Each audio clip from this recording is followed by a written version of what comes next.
నమస్కారం వాణి గారు. నమస్కారం అండి. నా పేరు రఘునందన్ అండి. నేను తెలంగాణ కళారత్నాలను యూట్యూబ్ ఛానల్ పెట్టాను. కళాకారుల గురించి పరిచయ వేదిక ఇది. మీ కళా ప్రయాణం గురించి చెప్పండి. మీరు ఏం కళాకారులు, ఎన్ని సంవత్సరాల నుంచి ఇందులో ఉన్నారు, మీకు ఏమేమి అవార్డులు వచ్చాయి, ఎక్కడెక్కడ ప్రోగ్రాంలు చేశారు? నా పేరు వాణి, పల్లెవాణి. నేను కానీ రాను రాను నేను బోనాలు చేస్తున్నాను కాబట్టి ఇప్పుడు బోనాల వాణిగా పేరు స్థిరపడింది. నేను గత 60 సంవత్సరాలుగా ప్రోగ్రామ్స్ చేస్తున్నాను. మా గురువు గారు డి దొరైరాజు గారని, ఆయన తమిళియన్, ఆర్కేపురంలో ఉండేవారు. ఇప్పుడు లేరు ఆయన. ఆయనతో ఇండియా మొత్తం తిరిగేసి చేస్తూ వచ్చాను. 2 అప్నా ఉత్సవాల్లో కూడా పాల్గొన్నాను 2 సార్లు. ఒకటి ఇందిరాగాంధీ అప్నా ఉత్సవం, ఒకటి రాజీవ్ గాంధీ గారి అప్నా ఉత్సవం. ఇండియా మొత్తం ప్రయాణం చేశాను ఈ ప్రోగ్రామ్స్ ద్వారానే. ఎంతమంది ఉంటారు మీ టీంలో? టీం యాక్చువల్లీ 35 మంది టీం ఒకప్పుడు. అది రాను రాను రాను కుదించి ఇప్పుడు 10 మందికి చేశారు. 10 మందితో ఇప్పుడు చేస్తున్నాను బోనాలు. బోనాలు అంటే ఏంటి అసలు?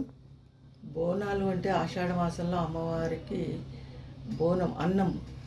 బోనంలో అన్నం పెట్టుకుని, కుండలో అన్నం పెట్టుకుని మొక్కుబడి అంటే వర్షాకాలంలో పిల్లలకి జ్వరాలు వస్తాయి, ఎండాకాలంలో ఏమంటారు అమ్మవారు పోస్తుంది, అప్పుడు మొక్కుకొని ముడుపు పెట్టుకుంటాము. ఆ ముడుపుని ఆషాఢ మాసంలో అమ్మవారికి ముడుపు తీరుస్తాం. ఆ ముడుపు తీర్చే క్రమంలోనే బోనం కుండలో అన్నం వండుకొని తీసుకుని వెళ్ళి అమ్మవారికి నైవేద్యంగా సమర్పించి. తెలంగాణ సంప్రదాయం చాలా పవిత్రమైంది కదా ఇది. చాలా పవిత్రం. ఆ రోజు నిష్టగా ఉంటారా అవి పెట్టినప్పుడు? చాలా నిష్టగా ఉండాలి, ఉంటారు కూడా. ఉండే వాళ్ళు ఇప్పటికీ ఉన్నారు, లేని వాళ్ళు వాళ్ళ ఇష్టం అండి. సరే, దీన్ని మీరు బాగా ప్రాచుర్యంలోకి తెచ్చారు కదా. ఈ మన రాష్ట్రంలో, ఇతర రాష్ట్రాల్లో కూడా బాగా ప్రాచుర్యం. అన్ని రాష్ట్రాల్లోకి నేను తీసుకెళ్ళాను. పోతలింగడు. పోతురాజులు అంటే అమ్మవారికి అన్న తమ్ముళ్ళు. పోతలింగడు అంటే అమ్మవారికి దిష్టి తీసేవాడు, గావు పడతాడు అతను. ఆ రకంగా పోతలింగడని, పోతురాజులని ముగ్గురు అమ్మవారితో పాటు ఉంటారు. భటులు అంటే అన్నదమ్ములే అమ్మవారిని కాపాడుతూ ఉంటారు. ఆమె దగ్గర ప్రజలను కూడా, భక్తులను కూడా కాపాడుతారు. అట్లాగే అమ్మవారి వెళ్ళలేని. దీని లోపల ఏదైనా పదాలు కానీ, కవిత్వం కానీ, శ్లోకాలు, పద్యాలు, పాటలు ఏమైనా ఉంటాయా ఇందులో? ఉంటాయి కానీ నేను చెప్పలేను. అవి చెప్పేవాళ్ళు ఒగ్గులు వాళ్ళు ఉంటారు కదా. మీరు ఓన్లీ అమ్మవారికి నైవేద్యం బోనాల ద్వారా ఈ ఘటాల రూపంలో ఆ రోజు పవిత్రంగా మీరు చేస్తుంటారు కదా. దీనికి ఒక పవిత్రమైన రూపం ఉంటుంది కదా దీనికి, ఈ డ్యాన్స్ ఫామ్కి. అమ్మవారి రూపమే అంతే. అమ్మవారుగానే ఇంటికలు బీరబోసుకొని, వేప మండలు పట్టుకొని, పసుపు పెట్టుకుని, ఒళ్ళంతా పసుపు రాసుకుని ఆవాహనం చేసుకుంటారు. ఆవాహన చేసుకుంటారు. అమ్మవారి వేషంలో భక్తి తత్పరతతో కొలుస్తుంటారు, గుడి దాకా కొడతారు. ఓకే. మీకు ఏమేమి అవార్డులు వచ్చాయి ఇప్పటి వరకు? నాకు సీనియర్ ఆర్టిస్ట్గా ఒక అవార్డు, మహిళా దినోత్సవం సందర్భంగా ఒక అవార్డు ఇచ్చారు. మరి మీరు ఇప్పుడు ఉండే యూత్కి ఏం చెప్తారు?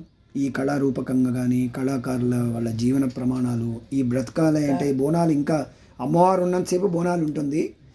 ఇప్పుడు ఉండే యూత్కి ఏం చెప్తారు? మీ అడ్వైజ్ ఏంటి?